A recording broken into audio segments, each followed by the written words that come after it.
kami satu roh ketika memuji Tuhan. Dengarkan doa umat-Mu Tuhan, sampaikan sabda-Mu, sembunyikan hamba-Mu. Dalam nama Yesus. Amin. Puji Tuhan. Seperti saya katakan tadi, kalau kita kumpul seperti ini, ada kuasa ketika kita sepakat. Itulah guna persatuan dalam hadirat Tuhan. Anda berada di poros kehendak Allah, saya tahu detik ini kita berdoa bersama-sama ini adalah kehendak Tuhan. Dan satu hari di pelataran Tuhan lebih baik daripada 1000 hari tempat lain, ya kan? Mari kita sama-sama buka firman Tuhan, siapkan catatan. Kita akan belajar Alkitab hari ini dari 3 ayat saja. Mazmur 133, persaudaraan yang rukun di Alkitab kita, judulnya.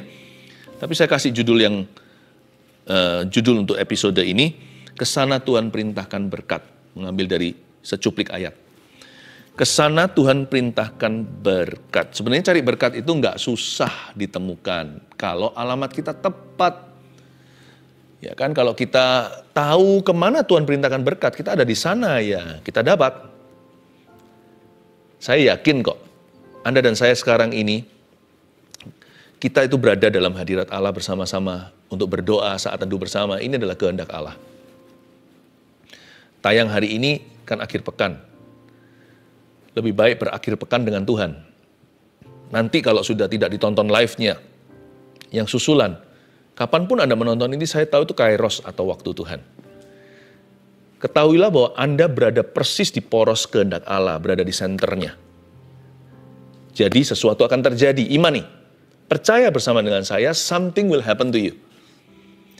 Ini bukan motivasi, namanya ekspektasi. Iman itu apalagi kalau bukan expecting something of God. Mengharapkan sesuatu yang datangnya dari Tuhan, bukan dari dunia. Saya percaya Tuhan itu menyediakan sesuatu yang berharga buat kita semua ya. Mari kita baca sekarang, Mazmur 133, nyanyian ziarah Daud. Sungguh alangkah baiknya dan indahnya apabila saudara-saudara diam bersama dengan rukun. Seperti minyak yang baik di atas kepala meleleh ke janggut, yang meleleh ke janggut Harun dan ke leher jubahnya. Seperti embun gunung Hermon yang turun ke atas gunung-gunung Sion, sebab kesanalah Tuhan memerintahkan berkat, kehidupan untuk selama-lamanya. Pendek saja 3 ayat, tetapi sangat dalam. Dimulai dengan suatu kalimat nyanyian ziarah Daud, ini Daud yang buat. Sebenarnya Mazmur 133 ini adalah Mazmur Hebron. Ketika Daud masih di situ, dia masih berusaha mempersatukan seluruh bangsa Israel sejak zaman hakim-hakim dan Raja Saul yang memecah belahkan. Jadi Daud belum sukses ini ceritanya untuk mempersatukan dari Sabang sampai Merauke-nya Israel waktu itu. Suku-suku Israel masih saling berantem, masih saling berlawanan. Mereka belum akur, mereka belum sehati, belum setuju, apalagi sepakat. Saya bersyukur untuk keluarga saat teduh. Karena setiap kali kita berkumpul seperti ini, kenapa ada berkat korporat? Ada urapan bersama yang bisa dinikmati oleh individu lepas individu. Itu karena kita sama-sama menghampiri tata Allah. Bukankah Yesus berkata 2-3 orang berkumpul, dia ada di sana? Dan kita berapa orang yang kumpul sekarang ini? Waduh, hitung sendiri. Nggak bisa terhitung hanya oleh viewership. Bisa saja loh, satu screen atau satu gadget itu ditonton beberapa orang sekaligus jikalau bukan satu keluarga. Kita berapa orang ini? Bukannya kita beriman pada angka ya, bukannya kuasa itu terletak pada jumlah, bukan. Tapi kalau hati kita sama-sama sepakat, wow, betapa besarnya berkat yang disediakan Tuhan bagi umat percaya. Saya bersyukur untuk keluarga saat teduh. Dan kalau Anda punya pergumulan gini, Anda live ikut STB atau saat teduh bersama, saya tahu bahwa Anda sekalipun sendirian mungkin di rumah untuk menyaksikannya, tapi Anda nggak sendirian loh. Bukan hanya Roh Kudus ada di situ, tapi seluruh saudara seiman bersama denganmu dalam hadirat Allah. Menunya sama, terima firman-Nya, ya kan, menyembahnya air mata, ada yang berlutut angkat tangan, ada yang duduk berdiri, ada yang lagi setir mobil, ada yang lagi di mana. Anda di rumah sakit aja sebelum terjadi pembesukan, Anda sudah dibesuk oleh kehadiran Tuhan dan juga kehadiran umatnya yang bersama-sama dengan Anda saat ini sedang menyembah dan dengar firman Allah sedang doa.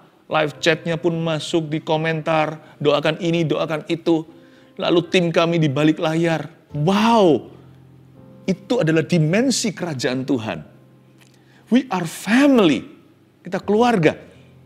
Makanya dikatakan di ayat 1, sungguh alangkah baiknya dan indahnya.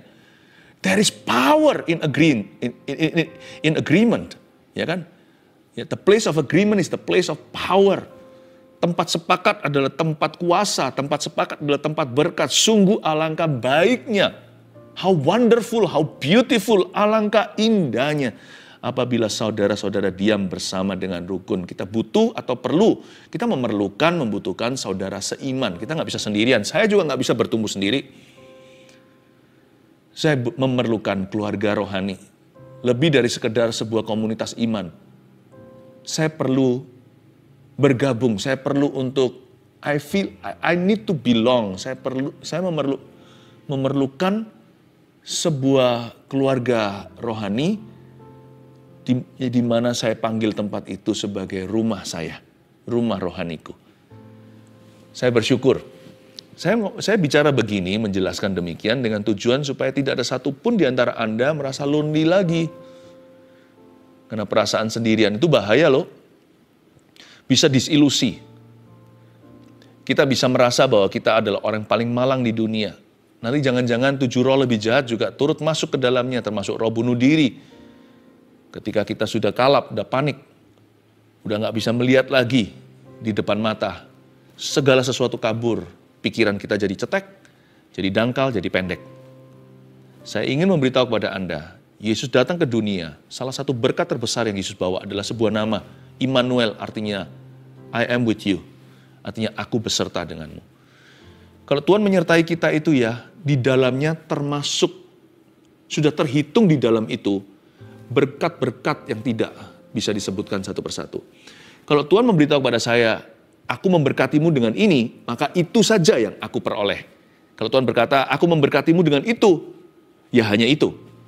Tapi kalau Tuhan berkata, aku beserta denganmu, saya nggak usah memperhitungkan berkat apa yang saya terima hari ini.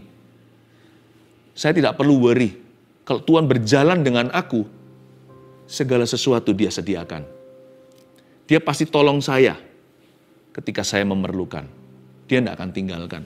Berkat terbesar yang kita bisa dapatkan adalah hadirat Tuhan.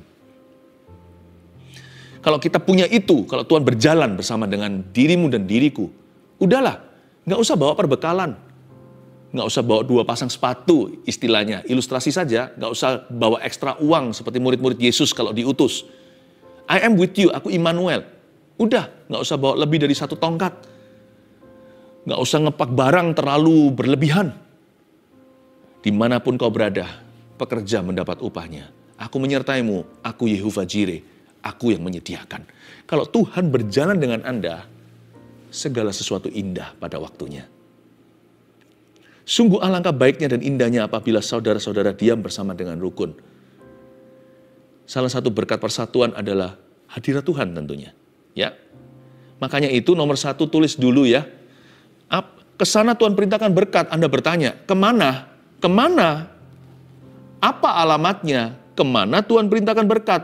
Kok bilang ke sana? Ke sana itu di mana? Saya jelaskan nomor 1 dari ayat pertama yang kita baca, sungguh alangkah baiknya dan indahnya apabila saudara-saudara diam bersama dengan rukun. Nomor 1, pastikan catat alamatnya supaya Anda tidak tersesat, supaya nggak tersasar nih. Nomor 1, hidup dalam kasih dan kedamaian itu mengundang hadirat Tuhan. Nah, ini alamat yang tepat untuk menemukan berkat. Pastikan Anda dan saya hidup dalam kasih setiap hari. Jangan hidup dalam kepahitan, jangan hidup dalam pertengkaran, jangan hidup dalam percekcokan, jangan hidup dalam kebencian. Hidup dalam kasih dan kedamaian itu mengundang hadirat Tuhan.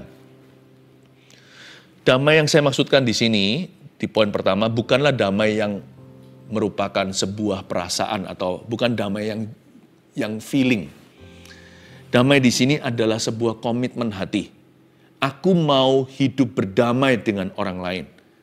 Berdamai itu bukan kompromi ya. Kalau kita lihat sesuatu itu salah, kalau kita memberitahu orang itu dengan resiko dimusuhi, Kalau saya jadi Anda, saya tetap akan beritahu. Namun saya jaga hati. Saya harus beritahunya dengan metode kasih. Tapi saya pasti akan beritahu dia. Kalau enggak kan berarti saya setuju dengan kejahatannya. Kedamaian itu bukan berarti orang yang selalu avoiding konflik. Orang yang selalu menghindari konflik dengan apapun harganya. Sekalipun kalau orang lain binasa, dia nggak peduli. Yang penting pokoknya aku jangan konflik sama dia. Itu salah. Kedamaian yang seperti itu, kedamaian yang palsu, kedamaian duniawi, itu damai yang semu. Tapi kedamaian di sini itu adalah orang yang mengusahakan hidup damai dengan orang lain. Gimana caranya? Dia cari common ground, dia cari tempat yang kebersamaan.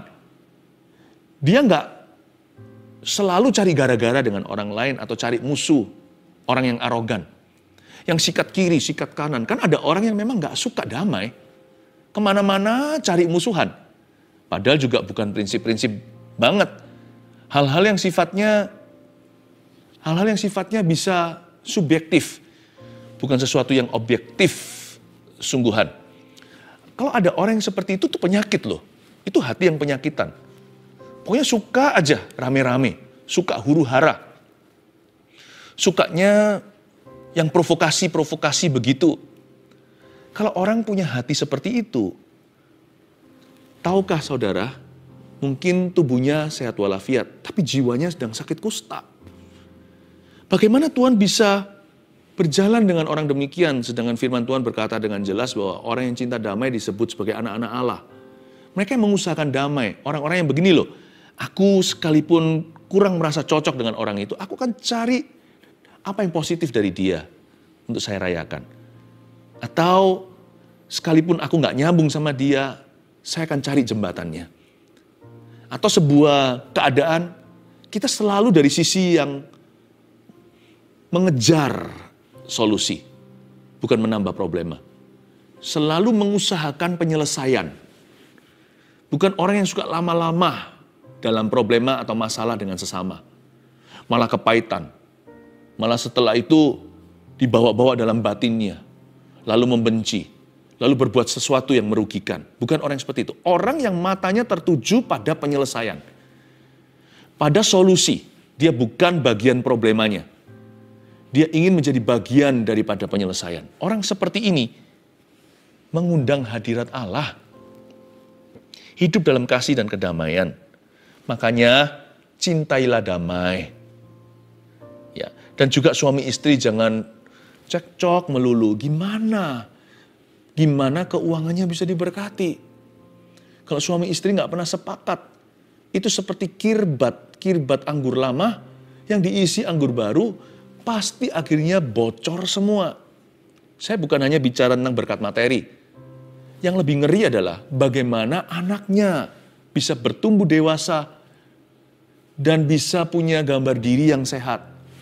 Bagaimana anaknya bisa menjadi orang-orang yang confident, nggak nakal, menjadi orang yang percaya diri, orang yang bisa membawa diri, bukan sebagai anak yang kurang didikan. Gimana anaknya itu bisa punya rasa aman di dalam dirinya. Kalau rumah tangganya itu selalu diisi dengan teriak-teriak dari papa mama. Suami istri, berhentilah cekcok apalagi di depan anak-anaknya. Jangan berantem melulu. How can your family be blessed? Kalau orang hidup terus dalam pertengkaran, dia bukan mengundang hadirat Tuhan. Mengundang roh jahat, iya. Sebuah pesan profetik untuk Anda.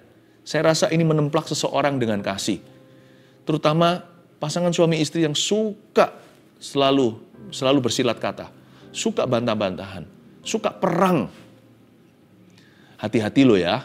Jangan-jangan Anda membuka lebar pintu rumah Anda terhadap kutuk-kutuk, terhadap roh jahat di udara.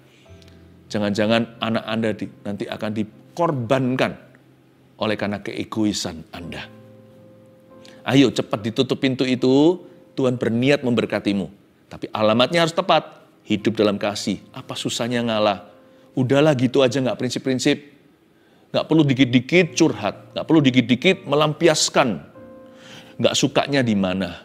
Bukankah Alkitab berkata di Amsal, orang yang gampang sekali menceritakan kekesalan hatinya, orang itu disebut orang yang bodoh. Bukan berarti kita pura-pura juga enggak. Seharusnya dari 100 masalah kita itu 75 di antaranya. Selesai sendiri di hati kita. 25 yang lainnya itu butuh konfrontasi dengan kasih, butuh komunikasi. Tapi 75 itu seharusnya selesai sendiri. Prejudisme, diskriminasi, perasaan keki atau perasaan perasaan kesel itu, perasaan nggak terima, gengsi, egonya kena sindir atau egonya kena iris. Harusnya gitu-gitu selesai sendiri kalau kita itu punya maturity atau kedewasaan rohani. Udahlah, apa susahnya ngalah sih? Apa susahnya kalau kita bilang I'm sorry? Apa susahnya untuk berkata you were right? Iya, ternyata kamu benar. Udahlah. Pahalanya lebih besar. Hadirat Tuhan di dalam rumah. Ada peace at home, ada damai sejahtera. Kita lihat ayat kedua sekarang. Seperti minyak yang baik di atas kepala meleleh ke janggut, yang meleleh ke janggut Harun dan ke leher jubahnya. Wow. Pertama kan alangkah baiknya kalau tinggal dengan rukun. Lalu berubah jadi minyak nih di ayat 2. Seperti minyak yang baik di atas kepala meleleh ke janggut. Kepala siapa sih? Janggut siapa sih? Yang meleleh ke janggut Harun dan ke leher jubahnya. Berarti ini minyak imamat dong. Ini bukan sembarang minyak. Di Perjanjian Lama, minyak yang meleleh dari kepala ke janggut itu minyak yang dituangkan. Itu biasanya pentahbisan.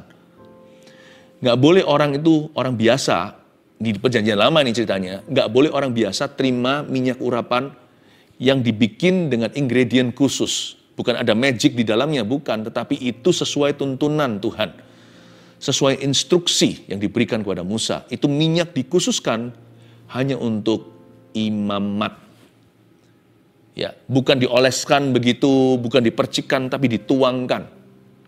Jadi ini minyak yang dituangkan di atas kepala imam. Berarti ini bukan sekedar, minyak urapan biasa atau apa. Ini bicara tentang roh pelayanan. Nomor 2, melayani umat Tuhan itu mendatangkan pengurapan. Ini alamat yang tepat untuk berkat. Di mana hidupnya bisa mengalami berkat Kristus. Kalau dia hidup bagi diri sendiri, bagaimana Anda bisa mengalami kepenuhan Kristus? Kalau sampai hari ini, yang Anda pikirkan, yang kita pikirkan, yang kita usahakan hanyalah untuk kepentingan diri sendiri. Minyak ini hanya dicurahkan ke atas kepala orang yang melayani. Hari ini nggak perlu kita tafsirkan ini sebagai kepala pendeta. Tapi kepala setiap orang yang sungguh-sungguh ingin melayani sesamanya. Tuhan nggak mau kita itu setelah ditebus oleh darah Yesus lalu hidup bagi diri sendiri lagi. Wah, berarti kan sama saja. Buat apa penebusan kalau gitu? Bukankah kita ditebus dari hukum dosa? Tahu nggak hukum dosa, hukum maut itu apa? Maut itu neraka. Tapi hukum yang bekerja di dunia ini selama kita hidup nampak sekali, yaitu orang yang masih hidup bagi dirinya alias egois atau selfish. Kalau kita sudah dibebaskan dari hukum dosa dan maut, maut pun sudah dibebaskan. Hukumnya juga akhirnya batal dong. Hukum dosa itu adalah hidup untuk diri sendiri. Dan Tuhan tidak mau. Kalau orang hidup bagi dirinya, nggak akan ada pengurapan Allah atasnya. Berkat Kristus tidak akan mengikuti hidupnya, kebajikan kemurahan. Sekalipun dia bisa kaya karena dia pintar kerja. Atau mungkin ada faktor keberuntungan di dalamnya. Tapi bukan berarti bahwa dia diberkati loh. Orang kaya secara materi nggak tentu dia diberkati oleh Allah. Karena kekayaannya bisa menjadi kutukan bagi keluarganya. Susah payah akan mengikutinya. Bukan susah payah kerja untuk dapat duit. Mungkin ada orang tertentu karena saking lihai hebatnya di dalam dunia bisnis, dengan mudah uang itu tiba. Tapi susah payah mengikutinya itu bukan susah payah untuk mendapatkan duit. Susah payah setelah dapat duit. Keluarganya nggak jadi lebih dekat sama Kristus, semakin rusak, mereka bukan semakin rukun, semakin akrab, mereka semakin menjauh, hubungannya semakin retak. Susah payah mengikutinya. Yang namanya materi, itu nggak bisa menjamin kebahagiaan. Jadi Tuhan mau kita untuk melayani Tuhan. Nah, orang yang melayani umat Tuhan, Tuhan menjanjikan pengurapan dalam dirinya. Tahukah bahwa ministry itu menguntungkan kita lebih daripada kita menguntungkan ministry? Ministry benefits you more than you can benefit any ministry. Sebuah pelayanan itu diuntungkan dengan kita sumbangsi, saya ngerti. Tapi yang kita nggak sadari, karena kita seringkali silent atau seringkali diam soal itu, lebih banyak lagi benefitnya dari pelayanan dalam kehidupan kita dan keluarga kita daripada yang kita bisa kontribusikan dalam pelayanan manapun. Kelihatannya saya sedang melayani, tapi saya sedang menerima dari di dalam pelayanan yang saya jalankan, ada berkat Tuhan untuk saya dan keluarga saya. Minimal ya, kalau bukan materi, kami menjadi orang yang berkenan kepada Allah. Hati kami jadi benar berada di posisi yang tepat dalam hidup ini. Our heart in the right place. Coba bayangkan. Pelayanan itu membuat kita whole atau membuat kita itu penuh. Ministry makes us whole. Karena itu, hari ini kan tayangnya akhir pekan. Besok hari Minggu jangan main gereja-gerejaan. Kalau Anda sudah bergereja, berikan dirimu. Sisihkan waktu, Tuhan gak suruh kita jadi full-timer kalau memang bukan panggilan. Sisihkan waktu sesuai dengan talenta apa yang Anda bisa. Cocokkan dengan visi gereja di mana Anda berada. Apa yang bisa Anda bantu? Toh semua pelayanan itu kan membantu sesama, membantu manusia. Ministry itu kan ujung tombaknya itu menjamah seseorang. Ya kan? Berikan dirimu. Saya dorong ya. Kalau hari ini tayangnya Sabtu, saya dorong Anda besok Minggu dengan mata elang cari-cari di mana tempat Anda. Dan jangan yang kita incar itu mimbar, panggung, karena kita tidak boleh punya roh tampil. Kalau memang kita harus ditampilkan, itu karena memang kita excellent di bidang itu, atau memang adalah orang-orang yang sama Tuhan dijadikan alat pilihan. Itu pun bebannya besar. Tapi kalau Anda mau melihat di mana tempatmu, carilah kebutuhan yang paling sederhana, isilah, berilah dirimu. Nggak peduli Anda dan saya, mungkin Anda adalah orang yang sangat berstatus di dunia ini, nggak peduli status ekonomi, status sosial Anda. Ministry melayani itu berarti menghambakan diri pada Kristus demi umatnya. Ini alamat tepat, kesana Tuhan perintahkan berkat. Lihatlah nanti, tiba-tiba suami istri pulih sendiri pernikahannya. Padahal dulu cekcok melulu. Sejak mereka melayani, mereka nggak jadi orang yang egois lagi. Pelan-pelan dikikis. Suami mulai menjalankan yang namanya servant leadership di rumah. Bukan kepemimpinan diktator, tapi kepemimpinan hamba. Istri pun mulai mengerti posisinya ketika dia melayani umat Tuhan. Dan dia di dalam roh pelayanan, Roh Kudus juga akhirnya mengajari dia sebelum dan sesudah melayani. Diajari gimana menundukkan diri. Betapa indah, anak muda juga yang liar bisa menjadi anak yang baik di rumah. Karena mereka mengerti, mereka diajari bahwa kalau kita melayani, kita harus persiapan hati. Gak boleh kita pelayanannya seperti ini, di rumah kelakuannya beda. Wow! Ada urapan yang mengubahkan. Dan nanti kita bawa spirit yang seperti itu, spirit pelayanan itu dalam tempat kerja kita. Tiba-tiba promosi terjadi. Why? Kenapa? Karena orang melihat etika Anda berbeda. Kejujuran pun mulai mendominasi. Yang dulunya suka bohong, suka menipu, atau suka sikut kanan kiri. Sekarang mulai ada roh takut akan Tuhan. Tentunya memang saya tahu dalam pelayanan orang juga bisa munafik sih. Tapi pelayanan kalau dijalankan dengan benar, besar benefitnya. Lebih gede benefit yang kita terima dari pelayanan kita jalankan daripada sumbangsi kita. Ya, ini catat alamat berkat. Melayani lebih sungguh. Tuhan telah melayani lebih dulu kepadaku. Melayani umat Tuhan itu mendatangkan pengurapan. Yang ketiga, seperti embun gunung Hermon yang turun ke atas gunung-gunung Sion. Sebab kesanalah Tuhan memerintahkan berkat kehidupan untuk selama-lamanya. Luar biasa ya, kalau kita itu hidup dalam kasih, hidup dalam kedamaian yang disengaja, nggak cari gara-gara. Lalu kalau kita itu memberi diri untuk melayani, nggak jadi orang Kristen biasa-biasa, nanti berkat Tuhan itu bisa komplikasi sendiri. Coba Anda lihat ya, seperti embun gunung Hermon yang turun ke atas gunung Sion. Titik tertinggi di Israel itu gunung Hermon di utara sana. Dan kalau dia lagi winter atau musim dingin bisa bersalju. Tempatnya skiing juga atau mereka itu olahraga musim dingin. Nah itu turun ke bawah, mulai sampai ke gunung-gunung Sion. Itu turun ke selatan lagi, itu sampai ke Laut Mati. Melalui sungai Yordan tentunya ya. Sungai Yordan itu kan panjang. Nah, air gunung es itu sampai ke sungai Yordan jadi air dingin biasa. Lalu sampai ke Laut Mati, dia itu mengalami perubahan. Selama perjalanan dapat 850.000 ton garam atau mineral. Hingga mencapai titik terendah di dunia, yaitu Laut Mati di sebelah selatan Israel itu, yang gajah pun kalau dicemplungkan ke sana itu mengapung ke permukaan. Saya pernah di sana berenang, lebih tepatnya bukan berenang sih, hanya mengambang. Kita nggak bisa berenang, nggak boleh masuk ke dalam. Itu asinnya luar biasa, mineralnya tinggi. Pernah sekali luka, saya sempat luka waktu membaptis orang di Sungai Yordan.